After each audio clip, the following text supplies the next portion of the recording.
hi. Let's not quite start with hypothetical. Let's talk about something really cool that's happened. So recently, I've been trying to do something a little bit different with my content lately. And honestly, I've been really happy with it. I haven't been able to get as much viewership, at least on YouTube. Twitch has been going up a lot, and I just applied for a partnership for people who follow me on Twitter. Fingers crossed on that one. I have been mostly focusing on trying to take my content from what I might call political hobbyism and trying to actually make something meaningful out of our platform. Now, that's not to downplay the work that other people who do political commentary, especially those on the left, do.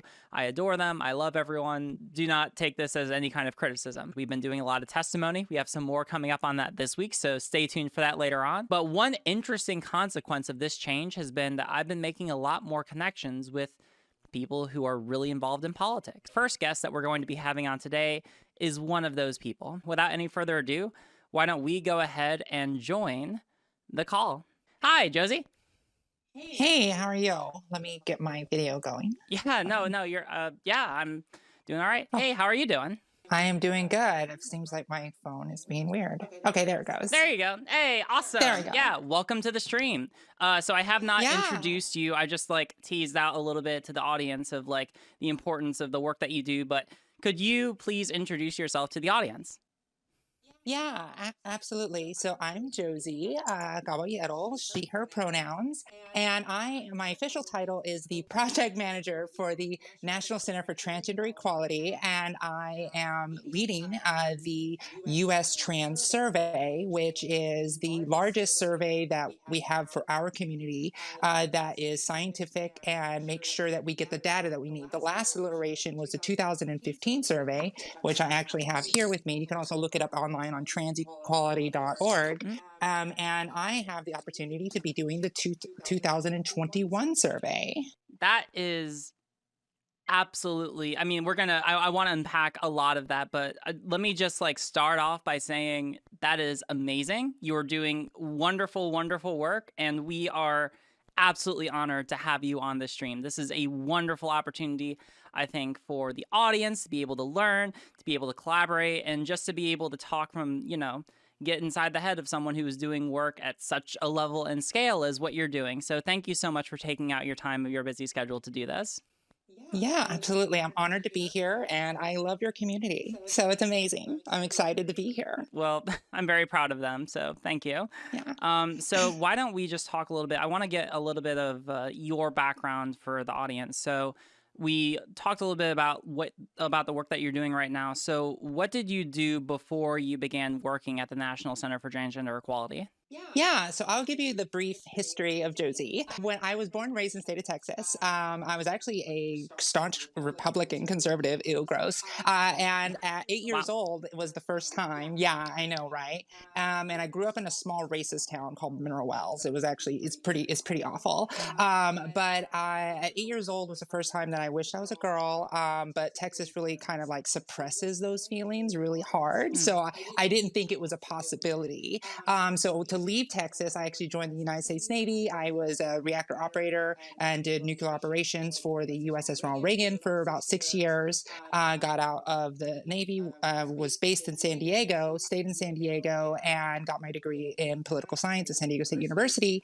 And that's where I had my ideological shift, because I like to consider myself, I was a GOP child soldier, because I was brainwashed to believe that patriotism means fighting for your country. So I went in for that reason, and also to prove I was manly, as many trans stories go. Sure. And then after I got out of the Navy, got into politics. I managed several campaigns throughout the county of San Diego and across the country. Had my own consulting firm. I ran for city council in 2016 in San Diego. We did fairly well. Didn't make it, unfortunately. And I actually recently ran for Congress back in CA 53.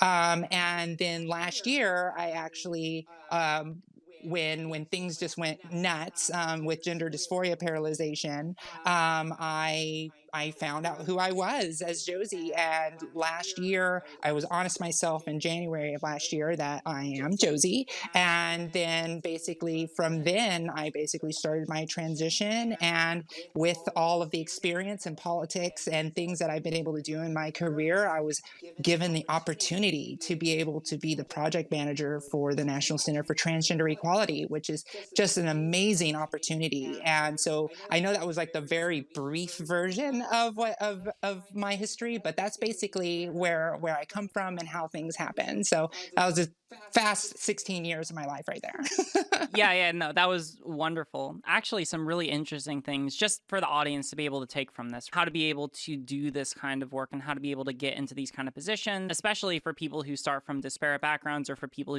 who start from even more conservative backgrounds. I was raised similarly, perhaps not as conservative. My family is more of like a form of diet conservatism is how I've described them on here. I think it's important for people to be able to recognize, regardless of like maybe the realization of being trans, eventually helping out with that. But like when I went off to undergrad, that certainly helped me as well. I also got a degree in political science, actually. People like to make fun of it and say that it doesn't lead to like any meaningful careers after. I disagree with that. I'm gonna say firmly, like, I'm very happy with my political science degree personally. I mean, like, to me, the thing that really broadened my horizon was the fact that, like, a lot of these things I've been vaguely aware of for the longest time growing up, whether it was like, disparate treatment in society or the fact that like racism vaguely exists at least in some form or another. But it really wasn't until I got to a place where I, was able to be educated on like these issues in the more in-depth level and given proper vocabulary with which to discuss these ideas. Yeah, I think that's very important with like gender dysphoria, Mhm. putting a name to the incongruency of how you feel Yeah. was probably one of the biggest things that helped me define who I was as a person too. Yeah, it's just a very interesting story. And I'm really glad that you were able Thanks. to, of course, overcome those and get to where you are today because you are doing absolutely amazing work. So, can you tell us a little bit Thank about you. So can you tell us a little bit about what the National Transgender Survey looks like what that work entails, what the kind of information is that you collect, and how that process looks from your perspective as kind of the person running it. Yeah, absolutely. So, first, a brief overview. The National Center for Transgender Equality, which you can find at transequality.org, is the largest policy driven organization in the entire country for trans rights. The most important things that it does is make sure that it lobbies politicians and passes policy, working with the presidential administration when we can. Luckily, we have an administration that listens to us now, and making sure that we create, the awareness and bringing our rights to the forefront. And this also involves states as well and state legislatures as well.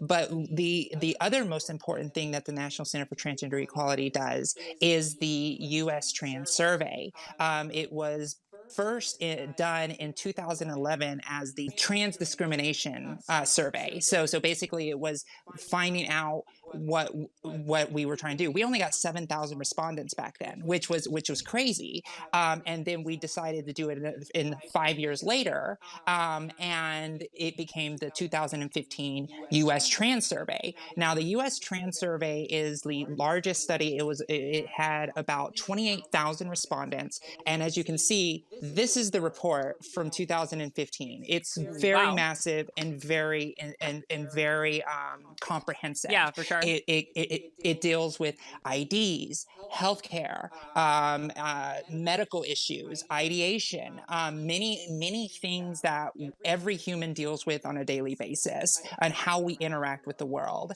So what we do is we compile all of these amazing questions into this really important questionnaire that takes about 45 minutes to an hour to do, and it's for a respondent to do it. Now, what's important about this survey is that it is scientific, and what that means is that it falls under the jurisdiction of scientific ethics and subjects. So, for example, every respondent to the survey is actually a scientific subject. Like, even if you were going and doing a behavioral research study with somebody in a white lab coat and a clipboard, we are held to the same standards in making sure that the way we survey people is ethical as well. And what's important about that is that when we go out out and field the survey, we have to make sure that we get a strong cross-section of everybody in society, from all marginalized groups, from indigenous to Black to people of color, to young people to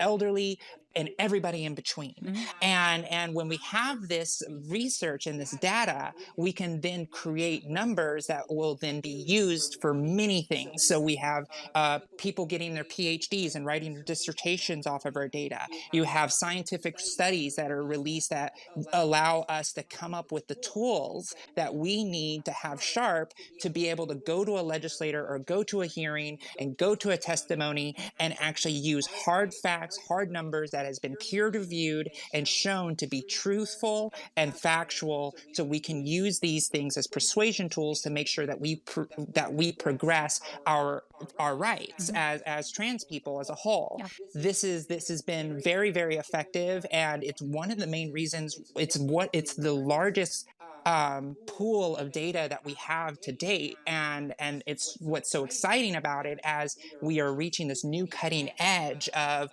trans rights. Like, we are on the forefront, and it's amazing how we've become so not accepted but visible, Mhm. and we're becoming more and more accepted every day. And to have the new survey that is going to be fielded later this year, we're hoping to get possibly over 100,000 respondents this time, 4 times more than the original survey. And the amount of data that we're going to be able to receive from this is going to help our community for years to come, until we come up with the next survey, which will probably be in 2026. So we continue to do the survey every 5 years to make sure that we're keeping up with where the trends are and where our community is hurting the most. Yeah, that makes a lot of sense. What I have found in the course of, just the time that I've been doing this work is that a lot of the times these political discussions, like the way that a lot of people will end up fighting against their rights, is usually not by coming out and saying, the very overtly bigoted things that we might expect of people at like the Westboro Baptist Church, right? Actually, Natalie, in the most recent video about J.K. Rowling, put it really nicely in terms of like overt and covert bigotry, right? Whereas a lot of people, may expect bigotry to look like the Westboro Baptist Church, people holding up signs screaming, "These people are terrible, they're going to burn in hell, don't give them rights," etc., etc. But oftentimes the people who are most dangerous are the people who are able to act more covertly, who are in positions of power. And one thing that I've noticed that she didn't touch on as much in her video, but just has been my personal observation, is often the framing of these discussions as two different opposing but equal political positions. Whereas, one side may be arguing that trans people deserve rights, the other side will try to posture themselves as, listen, we're just the reasonable opposition. We have our own points that we want to make. Now, their points may be valid, but ours are just as valid. And this is the worst this is one of the most dangerous fallacies I think I see. Because oftentimes, to be perfectly frank about this, these conversations are pretty black and white. And a lot of the bills that are going around right now about, especially like trans youth or preventing young trans people from accessing healthcare, there's not really that much of a discussion. The overwhelming academic consensus is that medical professionals are doing this safely, and yet people want to go around and act like that's some crazy, or not even like a crazy position, but rather just like another perfectly reasonable position. But ours is just as reasonable, and that's dangerous, So being it is. Yeah, and so being able to go in with information like what you provide really helps advocacy. It is anything but that. Absolutely. And you touched on a very important point. So, as you talked on one of your streams in the past, you talked about Montana's bill, HB 112 and HB 113. Both of those bills were extremely anti-trans. The first 112 was obviously a sports ban on all trans athletes being able to participate in sports in schools. And the second was more nefarious, which was going to block the ability for transitional care for anybody below the age of 18. Now, what's interesting about that, 3 days ago, Montana just struck down the HB 113, allowing and killing the bill that was going to prevent medical care. Now, there were 3 votes. The first vote failed, the second vote passed, and then the third vote failed. It failed with a 49 to 51 vote, and 2 Republicans flipped. Now, the reasoning that those 2 Republicans flipped was because exactly what you said. It was the medical community and our activists on the ground and the people testifying that was able to convince those Republicans to let them know that this isn't a process where we're giving 8-year-olds surgery. The bill HB 112 did pass, and it is going to the Senate now. And if it passes the Senate, it will go to the governor's desk, which has already said transphobic things in the past. And there's a lot there. And I think we discussed how we will talk about how nefarious these bills are in the greater grand scheme of what we're trying to accomplish as a whole with the Equality Act, for example. We were able to defeat the bill that would prevent trans youth from being able to access medical care. Great. That's correct. That's wonderful. We weren't able to do the same with the bill preventing trans youth from being able to participate in sports consistent with the gender they identify with. The thing that's troubling about this, it seems like just looking at all the bills that are being passed this year, it seems like those are the 2 main ones. Whereas a couple of years ago, it was the trans bathroom bills. This year, That's it's right. trans youth, especially related to access to medical care, and then also in access to sports, right? And birth certificates and IDs. Oh, and birth certificates and IDs. Yeah, that's also really good. But focusing on the first two, the thing that's really troubling about me, and this is just in terms of how the arguments usually go over, right? Trans sports are usually one of the more difficult ones just because there's a degree of nuance in there. But the thing about it is that usually these conversations will come up often with TERFs. Often the argument goes, if you are, I'm using their language, if you are biologically male, or if you go through a puberty based on primarily testosterone, then that means that you are going to have inherently an advantage over cis women, and therefore we should not be able to allow trans women to be able to participate in women's sports because they would have an inherent advantage and they would win everything. The problems with this, and this is the reason why I feel like a lot of these bills are in very bad faith, is because usually these are the same people who are making the arguments that trans youth shouldn't have access to gender-affirming care, especially puberty blockers early on. And the thing about that is that, like, the prevailing academic literature shows that if you put children, especially children who know that they're trans, on puberty blockers so that they can make an informed decision about whether or not they want to go and pursue HRT or not later on in life, then that, like, any advantage that may possibly exist is basically nullified. We have an even playing field across the board. That's what the overwhelming academic literature shows. The only time when that's not the case is when you have someone who was like an Olympic bodybuilder who then decides to go on to pursue HRT, or someone who's like a college football player who may retain some of that muscle mass from before they began medical transition. The fact that these people can simultaneously say, oh, we don't want trans people to be able to participate in sports, but we also don't want them to be able to get medical care, even if that medical care would make sports equal, shows to me that, like, they don't actually care about whether or not trans people would have an inherent advantage over other cis women in sports. It's more that they just hate trans people. Could you talk a little bit about the Equality Act? Because that was an argument I had not heard before.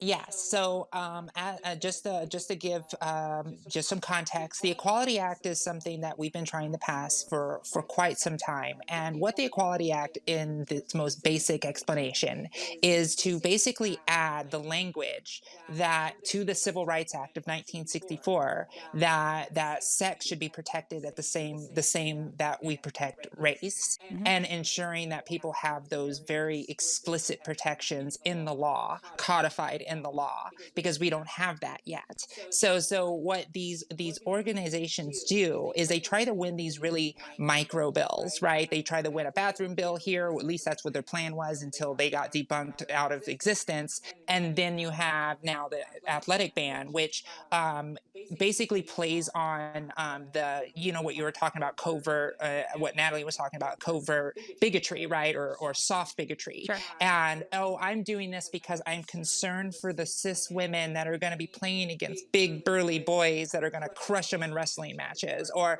they're not going to let them win sports and they're going to just dominate the sports, which facts show that this isn't true. Yeah.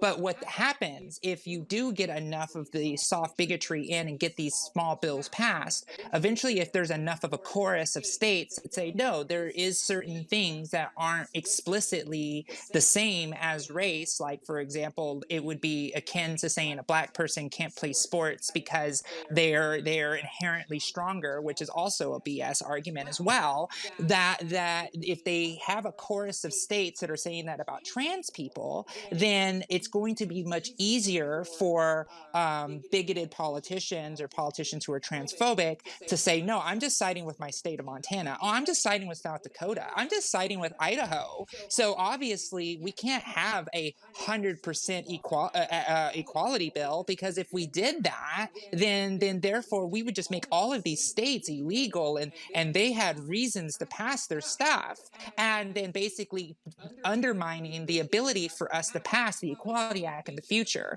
It's quite insidious. It's very genius on how they're doing it, because they play on the people's fears, and they play, what about the children, right? And when they do that, they're able to convince enough constituents to say, yeah, there is inherent inequalities in a trans woman versus a cis woman in certain aspects of this point in their life, therefore giving the credence and the arguments to kill the Equality Act when it comes forward once again. So that's what that is.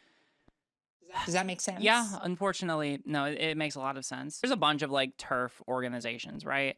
Who probably like genuinely push these bills because they believe in the merits of them, wrongly, but they do. If we want to follow that to its conclusion, I don't think that every single Republican who pushes these bills are like turfs themselves. It's not like they actually necessarily have to believe in the merits of the arguments that they make, because they're not good arguments, you know? But there is definitely like this much broader sort of insidious kind of plan or motivation, as you described, which makes a lot of sense, you know? Like, if a lot of states happen to pass these sorts of bills or similar bills, then it makes it substantively harder to be able to pass the Equality Act. And so... Yes. And the really hard thing about this is that literally what it boils down to then is that people are just throwing young trans girls under the bus for the sake of preventing us and other people from getting civil rights, which I don't know about you, but I feel like that has like some moral culpability a little. I don't know. I agree. Just like a little, just a tad. Very hard for me to believe and to act like the other party is acting in good faith when it's very clearly not, or at least there's a substantial portion of it, more than just a minority, that's acting in bad faith. It's about 2/3 of the Republicans right now in the House that are morally culpable to these things. And it's really, and you can't work with the party that thinks that you shouldn't exist. Like you can't compromise on the existence of a trans person. You can't compromise on rights of being able to get a job. And that's where a lot of the Republicans do, is like, oh, but Joe Biden wanted compromise. Right. And it's like, well, we're not going to compromise the things that are inherently fundamental to our human rights. It's like, you know, it's not like, oh, can we have a little bit of bigotry, please? Come on, compromise on a little bit of bigotry. It's like, no, that's not our position, and it never will be, and stop pretending like it should be. Yeah, I mean, like, I'd always use the example, like, if we want to, you know, paint it as, like, extreme as possible, right? What's the compromise between not fascism and fascism, right? Is it like, oh, do we gash the Jews just a little bit? Just, like, give them a little bit of the gas, right? It's like, no, there's clearly, there's an objectively right and the wrong thing to do here. And it's very similar with this position, right? Now, I will say that I admire the idea of trying to work across the aisle. Like, if we were going to like take that and put it in the vacuum and look at it, I'd be like, yeah, that's a good idea. The problem with that is that only works if both people or both parties in that situation are acting in good faith. But one party is literally pushing a platform that wants to, as you have said, take away people's rights, and there is no compromise there. If you want to even go more philosophical with it, it's kind of the media's fault, right? It comes back down to the fact that climate change deniers were always platformed with people who were actually scientists and actually understood what was going on, and made it seem like there was a discussion to be had about this. And people have become so programmed to see like two sides to everything, they assume that there is two sides to everything. And when the other side isn't given that platform, everybody's like, oh my God, this isn't fair. And it's like, no, there's objective facts, there's objective truth. If we're able to look at the totality of evidence and determine whether or not currently medical providers are somehow harming trans youth by providing them access to what they deem to be medically appropriate gender affirming care, the answer is no, there's no harm being done. Like, that is an objective truth. We're able to reason that out based on the literature. Like, we're able to know that, you know? So right now I'm working for, I mentioned the federal legislator. I'm also working for a state legislator. I'm not going to give out names. Y'all won't get that from me. I'm under agreements of confidentiality. But one thing that I have to do in the course of that work is that for the state legislator, I actually really like that work a lot more because I'm able to do a lot more. It's a much smaller office, so, you know, I'm able to be thrown a lot more assignments. And so often I get to write testimony. And what I've noticed is that, like, the thing which often comes off as, like, the most persuasive part, because, I mean, like, sometimes they like to put in a little flowery language, or, like, you know, the person I work for would be like, oh, include, like, a nice little quote to be, like, that's kind of, like, reflective of the situation, all that. And I think that's all nice and all, but to me, the most persuasive things are the facts, right? Like, just being able to focus on the things which you can't really argue against, you know? Recently, I did testimony on police reform. And really, I'm not sure if this was a good or a bad thing. It's hard to tell what kind of reputation I'm developing for myself in Maryland. But I mean, literally all I did was I was like, listen, these are the facts. I'm not trying to moralize. I'm not saying police are bad people. I'm not trying to, like, moralize anything here. We know that this is a problem. We know these are the right kinds of solutions. There's not really much to debate here, right? I think that there are some people who literally, no matter what you ever say to them, will never be able to budge. And those are people who, like, again, like I've been saying good faith and bad faith a lot here.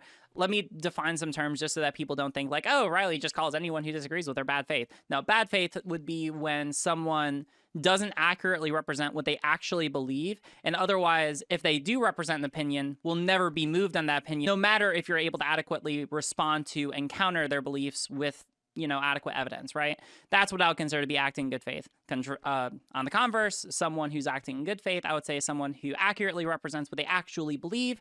And if you're able to respond to their beliefs with arguments that actually that adequately prove that their beliefs may be wrong or misinformed, that they will change their minds appropriately, right? That's how I'll define like good and bad faith. So if I'm talking to someone and it's clear that no matter what I do, no matter what facts I present to them, then they will never move on that opinion, that's someone who's acting in bad faith. I think that there's some moral culpability there, especially if you're someone who's trying to influence public policy, because then you're not trying to actually have a conversation about what's best for people. You're trying to push your own political opinion. That's right. And then they just say, oh, this data is flawed, so I'm going to vote against it. Yeah, exactly. And with no evidence, with nothing behind it, they just say, oh, but maybe it is. So I'm asking a question, so therefore that question isn't answered. So therefore I have the moral fortitude to be able to vote against or vote for a policy or against a policy that is going to effectively take civil rights away from the humans in my constituency. Mm-hmm. I used to live in the Bible Belt South in Tennessee, which was a time in my life that was interesting, to say the least. But there was a point where I was very close to, and this was obviously before I had come out, there was a time where I was very close to a Southern Baptist town, and I had dated a girl from there, and I was very close with her family. And so we often had conversations about interpretations of the Bible. Now, when I was in college, at this point in my life, I was decently progressive. I took a lot, like, you know, I minored in religious studies. I took all the classes they offered on the Bible. I ended up doing my thesis on how political ideology influences interpretations of the Bible. And so often I would have conversations, debates, conversations, whatever you want to call them, with people from this family about the Bible and interpretations of it concerning people who are LGBT, right? Because I'd always known I was trans, and this was something that was vaguely off in the back of my mind. At that point, I hadn't planned on coming out, but, you know, we talked about it because I did want to stand up for other people.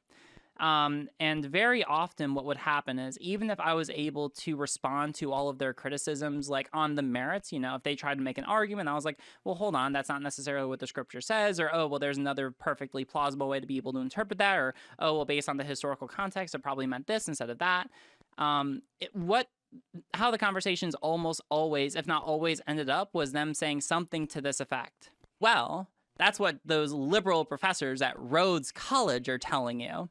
And then they would just leave it, right? Like they wouldn't even say anything else after that. They would just leave it there as if like that somehow defeats the merits of every argument that you had made up until that point, you know? And I feel like that's very emblematic of a lot of people in, like, not just in politics, but in our nation in general, right? It's why conspiracy theories are running so rampant, is because how can you trust institutions? You can't trust scientists, you can't trust academics, you can't trust policymakers, because they're all people who know science and facts and have gotten their education. So therefore they think they're elitist and they're following a different set of facts that are just not true. And they're trying to brainwash But you us, know who I which is can trust? I can trust that guy who I listen to their podcast who lives in their mom's basement.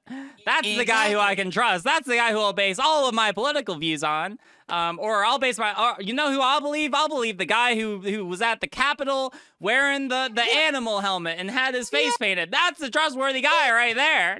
Yeah, that's somebody I can trust. That looks like a well put together human. No, it's just so much doublespeak, right? It's like, oh, I can't trust people who actually have credibility, who actually study this and actually work in these areas for a living. But I'll trust the people who just basically affirm whatever it is I want to hear, right? That's what we have. Or they'll use scientific words like "do your research." I did my research. It's like, did you though? But if you did research, you would know what research to look at. Yes. Oh my God. Right? If anyone ever says do your own research, do not trust those people. They have absolutely no idea what they're talking about, because when someone says do your own research, that's effectively an equivalent of them saying that they have not actually done the research and they just want the conversation to end so that they are no longer under the scrutiny that you may be putting them under. That's all that means. That's literally all that means. You know what? One of my favorite things when I was canvassing, when I was running for office, is like, you know, I was for Medicare for all, and you know, all of these policies that a lot of people perceived as giveaways, right? Giveaways of our tax money. And people would always, and I know you all heard it before, which is, how are you going to pay for it, right? And that's an argument in bad faith, because the idea is, okay, I'm going to ask this person how they're going to pay for a complex policy at the doorstep right now in front of me. But what I counter with a lot of times is like, okay, I can go over how we're going to pay for it, but first, can you tell me how we pay for our local fire department? Because if you understand how we pay our local fire department in taxes, then I can continue a conversation on the nuanced policy that actually allows us to afford the taxes and everything that we do for affordable health care. So, or for Medicare for all. So all of a sudden, like their eyes glaze over and they're like, wait, what are you talking about, fire departments? And I'm like, well, you apparently know a lot about tax law, enough for you to understand the concept, for you to ask the question about how you pay for it. So explain to me how we pay for our basic fire department across the street, and then I will explain to you how we federally pay for something that is a massive scale. And their heads explode. Wait, hold on. You're telling me that socialism isn't just when the government does stuff? That's what I'd heard.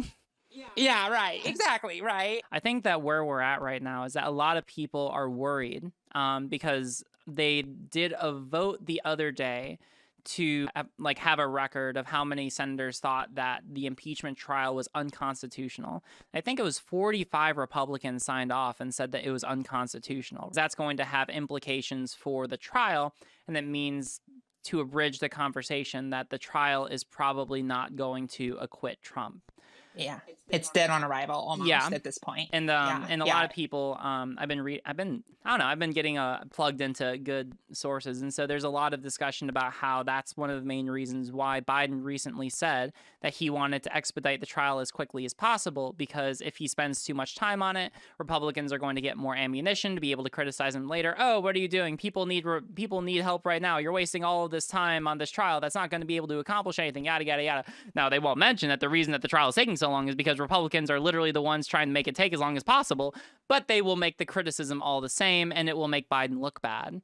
And the reason they want to take it a long time is because it blocks appointments, right? Oh, because the appointments and making sure our administration works is the most important thing. So if we stonewall on a process that we know is dead on arrival, then we're going to take longer to get the things that we need done, like COVID relief, making sure that we have health care for people. Like these things are really, really important, and we need to get these people in their administration working. So it's a double-edged sword. hard. It's like, do we push this through as fast as possible, just get it over with, knowing it's not going to lead anywhere, or do we go ahead and have a public testimony and what needs to be happened? Unfortunately, like the Senate is incapable of doing two things at once. Yeah, the consequence of this is ultimately that they are delaying the administration from being able to address a pandemic where people are literally dying, Yes. which is very highly morally culpable, if you ask me. Yes. But I think it's very funny because now there's already been like conservative commentators who would never touch on Trump and his involvement in how bad COVID is right now,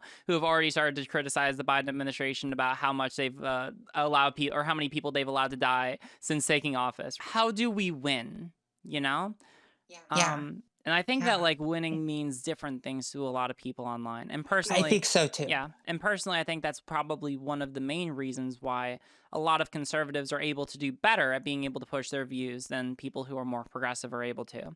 Because ultimately, a lot of people online recognize, like, you know, a lot of things that we've been saying probably are not new to a lot of people, right? Republican Party acting in bad faith, taking away the rights of people, causing that. This is nothing new. But what is new is kind of the idea of like, all right, so how do we deal with this? Because there are a lot of people who are watching, especially people who are watching online, who are just kind of jaded with the entire political process, right? These are your revolutionaries and the people who, you know, I do take criticism for engaging in sort of this more electoral and reformist approach that I do. But ultimately, the reason why I advocate for that kind of change is because, A, I'm beginning to be able to figure out the ways that that can actually lead to meaningful reform or change, like what I'm doing right now, but also broadly because I do believe that most people can be reached in America and in the broader world if you figure out the right way to do so. I do genuinely believe that. So when we talk about political science, right, when you said that, you know, a lot of people believe that it's hard to get a job or career in political science, for the most part, it's kind of true. But the thing is, like, to get a career in politics or to get a career in activism, it takes a lot of grunt work. It takes a lot of knocking on doors, communicating, understanding systematic uses, understanding the systematic way to do things, and getting the relationships. And people forget, like, the idea of the root word of politics, which is like to talk, right? Like to so the idea is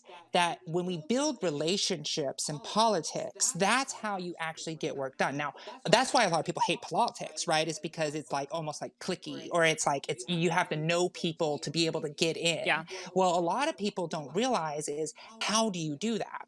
Well, I did a lot of grunt work. I was running like school board races, city council campaigns. I was, you know, making friends with people that weren't like 100% on our side, but making those relationships and making friends with these people and having nuanced conversations like we are right now is actually the best way to persuade somebody. So when you gain somebody's trust, so if you go, let's say, I'm going to use this as just a hypothetical because you're the queen of hypotheticals. So like, let's say you are a person getting into politics, and this person that is a political figure is already established in politics. They're not the greatest, but they're at least nice enough and understanding, and at least they get the fundamentals of how to win an election. So they actually go out to voters, they persuade voters, they do GOTV operations. And if you are a part of that apparatus, so let's say you start door knocking, let's go start from rudimentary, like you don't know anything about politics, and you go and say, hey, can I have a clipboard? Can I go knock on doors for you? Can I figure out what policies you're trying to tell people at the door and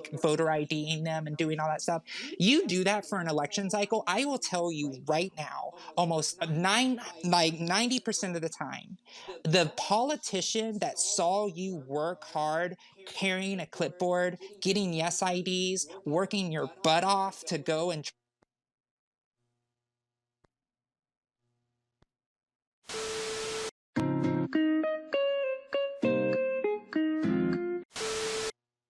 Josie? think it's amazing. Yeah, go ahead. Sorry, you cut Can you out hear me? there for a second. Okay, sorry. What is the last thing you just heard? It was about, you cut out for about 10, 15 seconds. Oh, okay. So I'll go back. All right. So basically, if you go and let's say you go knock on doors, did I say that before? Did you hear that I think part? so. So okay. So when you're knocking on doors and you're going out there and the politician himself or herself or their self, it likes the likes what you're doing, and they see the hard work that you put into to that work and that campaign, they're going to have a higher opinion of you than like a supporter or somebody who's very critical of them. Let's just say I'm just going to say like maybe like I'm not trying to criticize the DSA, but let's just say it's just a DSA person that's just going in there and being like, you suck, you're not doing the right thing, you better listen to me because this is hurting people. But if you worked for a candidate and you actually did some stuff for that person, you can probably call that person on the phone because you actually have their phone number now and be like, hey, like, how are you going to vote this way? And what are your reasonings behind it? And you're going to be able to get a more nuanced conversation out of that person because they're safer and they're not on the defensive. They're going to have a conversation with you that is actually going to be persuasive. So for the 8 years that I've been working in politics, that's what I've been doing. I've been building relationships. Like I know the mayor of San Diego. I know every single city council member is on my phone, as well as the mayor, like all of these things. And I've worked with people who are just like, they kind of suck, right? But the thing is, I've been able to make this relationships a resource for me to actually push real policy or talk to an activist and be like, hey, did you hear that these things are happening? I'm like, no, I didn't hear this was happening. I'm going to go give so and so a call. And I call them and I talk to them about it and figure out where their real positioning are. Now, that's not always the case, but when you put in several years, like 5 years or a decade of time working in this work, yeah, it sucks. You don't get paid a lot at first, but eventually you start getting paid, you get bigger roles in office, you become field directors, you become, and then maybe, just maybe, you are able to be skilled enough to find a new candidate that's never ran before, work on their campaign because you have the knowledge and skill sets to help that person. Because one thing that you have to understand is most politicians don't know how to campaign. Yep. A lot of them come from I'm not, no offense to lawyers, but a lot of them are lawyers that have never run campaigns before. Some of them are doctors, everyday working class people, activists, community people who have never done campaigning ever. So all of a sudden, if you have 5 years of campaign experience, 4 years of campaign experience, you just became a complete asset to that person's success. And being an asset to somebody's success, you don't even have to win yourself, but you're going to be able to push policy forward. And that's what I've been seeing is the evolution of the progressive activists right now, because a lot of people got really upset after 2016. I know I was one of them. I was a national Bernie delegate in Philadelphia when the whole world ended, right? When the whole thing just fell apart. And what I saw was this massive influx of people who were just like, this didn't work, I give up, and they walked out of the party. About half of them did. And it was like, it was this disaster. I was like, wait, don't leave, like you just got here. Like we have a lot of work to do. And they're like, no, we didn't win, we give up, the Democratic Party's corrupt, and they leave and they don't try anymore. And then after another 2 years, another about a third of those people left. And now what we're left with is a core group of progressive organizers and community members that have a resource of knowledge of how to run campaigns and how to maneuver within the system. And what happens is these people, even though there's less of us, have really go into the system and actually have changed policy in fundamental ways that nobody would see possible. And it's really a waiting game, and it's a hard work. And that's why a lot of people don't succeed in political science, because it's not for the faint of heart. And because if you are going to be disheartened every time, like it's like I've lost some really big races like that were heartbreakers, where I lost a race with 56,000 votes, and we lost by like 3,000 votes, and I was the consultant that run that race, and I was just like devastated that we got so close, put 2 years of my life into that process. However, that person's going to run again and most likely win, but that means now I have influence over that person that's probably going to win. And we have to be patient, we have to be courageous, and we have to be able to play like the politicians, which are make relationships, make friends, and then maybe, just maybe, you can be the one to tell them the argument that they're going to listen to. Because when you're yelling at the door, you're not going to get anything done. But when you're in the room, that's when things can actually change. And I know it's like a long, hard fought process, but at least in my political experience, that's where I've seen the most traction and the most movement of our movement happen. It hasn't been because of activists getting angry at the door. I've seen hundreds, thousands of people out for a certain position and see every single politician vote against it because they were never the people who were yelling at them had no connection personally to their relationships. So yeah, it is politics is gross. It's messy and you have to make friends with people you don't like. But at the end of the day, those friendships could lead to persuasion. And I think that's why people get disillusioned with politics. It's like, oh my God, I don't want to deal with this person. Well, sometimes those people win and they have votes and you have to deal with it because democracy is messy. And the only way we're going to get better at this system is if we practice and get good and win winning elections, like run in winning elections where it's like, oh my God, this incumbent kind of sucks, but they don't really have a real good opposition. I'm going to go and volunteer for them so I can see the inner workings of how campaigns work so I can do it later. Like it's a long process and it's hard, but it's worth it in the end. That's how I was able to get this position, right? 8 years of hard fought political fights that allowed me to get the wherewithal, the education, the knowledge, the relationships that allowed me to become the project manager for the National Center for Transgender Equality, because I'm able to have nuanced discussions about the friendships and relationships that the organization has, rather than me throwing a grenade all the time, blowing everybody up and burning every bridge around me that makes me completely unemployable. And I think that's where people need to like take a step back and take a breather. And that's why I'm a cynical optimist, right? Like I know that the system is corrupt. I know it's broken and I know it's going to be hell to get it fixed. And maybe we might not even do it. But I am optimistic enough to believe that the systems and the institutions of power are fixable and we can do it with hard work and determination that will better our nation. So that's where my optimism is, but I'm very cynical about where we are right now. So it's not wrong to be realistic about it, but it's also not wrong to go into the system with that point of view, knowing that it's going to be corrupt and it's going to suck for a long time, but I'm going to learn as best I can. So then I know how to counteract the movements that we are, because we've been talking a lot during this conversation about very nuanced discussions and little political tools and rhetoric tools that politicians use to pass something one way or another. But the only reason you and I are able to learn that information is because we've been so politically involved within the system for us to maneuver it and traverse the system to basically give greater rights to everybody. So the best takeaway is just work and keep working, because if you give up, we lose. And I've seen our movement give up far too much for us to lose ground on where we've gone. I know I just talked at you for a long time, guys, but I think it was important information to tell. You're all good. Thank you. No, that was really that was excellent. I really no. There's no need to apologize whatsoever. So on that idea of work to do, because we're getting close to, I have another appointment in about 15 minutes. Yes. So Okay, the last sorry. question that I'll kind of leave you with, kind of on this idea of work that needs to be done. I know that we had talked over phone and text previously about the fact that there's a lot of bills, especially like anti-LGBT bills, that are being considered across the nation.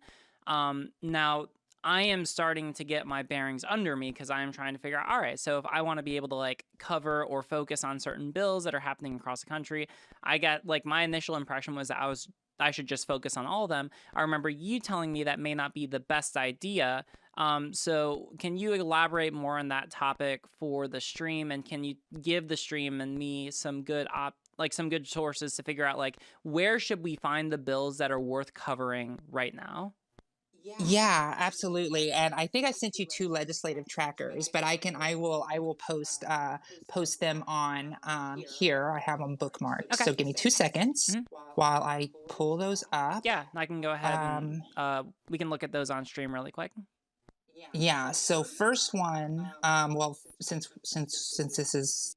we're very trans oriented. Well, actually, I'll go do this one since I have it up right now. So this is a big tracker that is used to track specifically LGBTQ plus bills. So what this is a tracker that basically is kept up by very intelligent people that are basically watchdog groups figuring out what bills are next. And what's important about that is when we find the bills that are ready, we can then start scheduling what is next needs to be done. And what's important about these type of sites is the fact that they put the bills that are the most dangerous. And what I mean by that is, for example, there is a lot of what you call political red meat that certain politicians pass. Like I like to use the Mississippi bill as a good example. Like Mississippi, there's a legislator who's just super bigoted and wants to do conversion therapy for like trans people. And what they do that not because they think that can actually pass, but it signals to the constituencies that they are, and this the other one there, that's more trans related, and that's updated by the National Center for Transgender Equality. What we have to realize is that a lot of bills are dummy bills and dead on arrival bills that we know, like people like myself and other people who track policy know that, oh God, this has no chance in hell to pass. Like it's like, come on, like gay conversion bill, like fuck off, that's not gonna pass, right? Like not gonna happen. But like they do keep track of things like Montana, where we literally just beat a medical ban on transgender medicine for youth by 2 votes. 2 votes, and it was a swing of 2 Republicans to do it. So what it does is it allows us to be able to focus our community resources and all of the work that we need to do to ensure that we stay a laser focus on the things that are the most dangerous for our community at the time. Because a lot of those legislators also throw those bills out as distractions for us to focus on things. Oh my God, this is like the worst bill ever. And then we all focus on that, and it was like dead, and everybody's like, oh, well, that was great, while an insidious bill in South Dakota just passed for birth certificates. And it's just like, oh my goodness, we can lose the trees from the forest, right? Yeah. And so we have to look at the big picture. So it's important for us to be able to look at the legislative trackers, especially when it comes to these equality bills, to be able to focus our attention as activists and people that are going to be able to call these legislators. We're going to know where they are in the process. And Riley, I know you, and I trust you as the intelligent legislative person that you are yourself and researcher, to be able to point your community's energy into the places they need to go. For example, with the for Montana, it's at the state house, it's at the Senate in Montana. So we need to start calling Montana senators. We need to start calling South Dakota senators, because these bills are in the front. These bills are going to be the ones that do it. Now, I know calling sucks, and I know that it can be really annoying. But if you were to say, and this is just an example, I'm not saying to do this, but this is just something I was just thinking off the top of my head the other day when I was watching your stream the other day, which is if you were to say, okay, all right, fam, we're going to go and we are going at 3 p.m. Local time for that legislation. We're going to phone bank them. So we're just going to keep calling them for like 3 hours straight. Like they're not going to get any business done until somebody picks up the phone and talks to us about these issues. And what that does is I call it buzzing the legislator, because as somebody who's worked as an intern in a legislative office and know a lot of people who work in legislative offices, they call it, oh my God, we're getting phone banked. Because what that means is all the staffers and the legislators are forced to pick up the phone. So everybody, when the legislator walks in, everybody's like, man, so-and-so legislator, like over 150 people called about this trans bill. Like maybe we should think about it a little more. And it puts it back in their head rather than just ignoring it and completely forgetting it. But it has to be those coordinated efforts that allow us to make sure that we buzz the legislators in such a way that they can't ignore us. Because if you just do one call here, one call there, one call here, one call there, they can ignore us. They can put a tally mark on a sheet of paper and throw it in the trash at the end of the day. Like literally, that's what that happens. happens. But if it's 150 marks or 200 marks done within a span of an hour and a half or 2 hours, like you just basically made that bill the most priority item in the entire office, and you shut down everything else that was going on in that legislative office. And those things are very, very critical. And it's kind of like crowdsourcing activism, right? Like it's like, okay, like this is what we have to do, and using that as a real strong platform to do things. Now, and using these trackers to be able to do it. Now, I think Riley is absolutely right and needs to make sure that we're testifying as much as possible and using factual information. But we also need to be focusing on the urgent things as well that need our activism, because even ncte itself puts out calls to action to call legislators, because as activists, we know how important that actually is, but it has to be coordinated. It has to be effective, right? And that's why, because we can get really disillusioned because all of a sudden you get a phone call and you call them and you get somebody online. It's like, hey, I'm against HB 112. Okay, great. And they hang up. That may feel like I didn't do anything, but if they received 150 of those, they're just hanging up so they could pick up the phone again. Mm-hmm. Right. And that does make a difference. I know it sucks, but it does make a difference. So those are kind of the things that we need to be able to do. So does that answer your question? And if so, we can clarify more later. Yeah, so let me ask you just like two really quick follow-up questions. So then who are the best legislators to do that with? Like the people who are pushing the bills, or like the other people who are related to that bill in Congress? Or rather, would it be like and when is the best time to be able to do that? Like as they're currently being considered, or like before they're considered, or like when would be the best time to do that? So it's before they're considered, or like so obviously, like, you don't want, okay, there is a science to this. Okay. So let's say you did a lot of testimony, and we went in and we gave them evidence and facts, and we're trying to try to low key persuade them, right? Where it's like, okay, like we're gonna use science and resources and evidence based stuff to try to give them the benefit of the doubt. When they say no to that, that's when you buzz them, right? That's when you hit them as much as possible. When all other options are exhausted, Okay. we need to be pushing forward. And a lot, like the ACLU will put out things, the National Center for Transgender Equality, like go and sign up for the transequality.org so you can get our press releases. Our press releases come out with specific instructions of what to do. The Human Rights Campaign does something similar as well. They do press releases. So if you're really interested, they are call to actions that do happen. And when they are coordinated, they're really, really effective. So that, does that answer your question? I suppose. So what should we do, for example, with the Montana bills that you discussed? So one of them just passed in, I believe you said, the House, and it's going to the Senate. Yes, it's going to the Senate. Yes, Okay. which is the athletics ban. Okay. So what would you Yes. recommend that we do there? So what I would recommend is I would find the Republicans and the people that are going to be against it, right? And I would like make a list, maybe a phone tree. Okay, we're going to call this person now, and then we're going to call this person in 30 minutes, and we're going to call this person in another 30 minutes, and we're just going to keep just cascading down the list of different senators, because organizations like ours, like ncte, we don't have the ability to do that type of stuff, but the community does.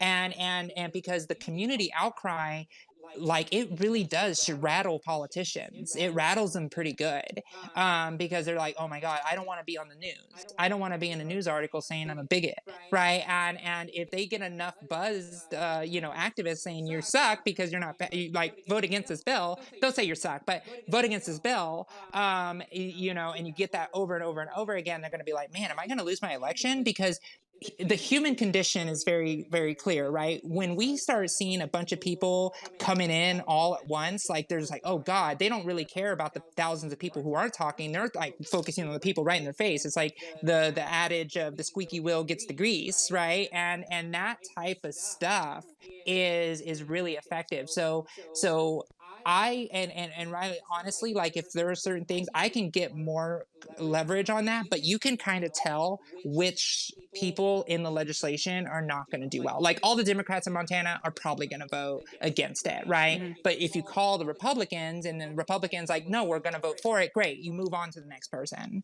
You know, and because these things move very fast on purpose because they don't want a lot of people calling. So it's just a form of activism that we could try, and who knows, it could be very effective. I mean, we flipped 2 Republicans in the House to kill the medical ban, right? So if we can do the same, maybe with the you know, that I think that's very, very critical and important, and we're gonna have to do it. And if it gets past the Senate, guess who we're buzzing next? The governor, right? And making sure that the governor either leaves it on his desk or vetoes it, right? So those are also very effective measures as well. So sometimes we have to follow the bill all the way, and sometimes we win and sometimes we lose, but sometimes those when they lose or when we win, sometimes it's just one vote. And maybe, just maybe, those dozen phone calls or 100 phone calls was the tipping factor to protect people in a state and overall a country. And for me, it's like, even though it may be a 5% chance for it to change or a 1% chance to change, if you get that 1%, you just changed the lives of many people, right? And sometimes it's worth that shot, especially when we exhaust all other means. Does that make sense? Yeah, no, that makes a lot of sense. That makes a lot of sense. Thank you so much. That's right. All right. Well, much love, everybody. Thank you, Riley, for having me on. And thank you to the community to take the time to listen and learn. And I'm sure I'll be coming back. So thank you, everybody. Yeah, thank you so much, Josie. All right, I'll talk to you All later, right. all right? Talk to you later. Bye-bye. Bye. That was one of the greatest chats I've ever had on this channel.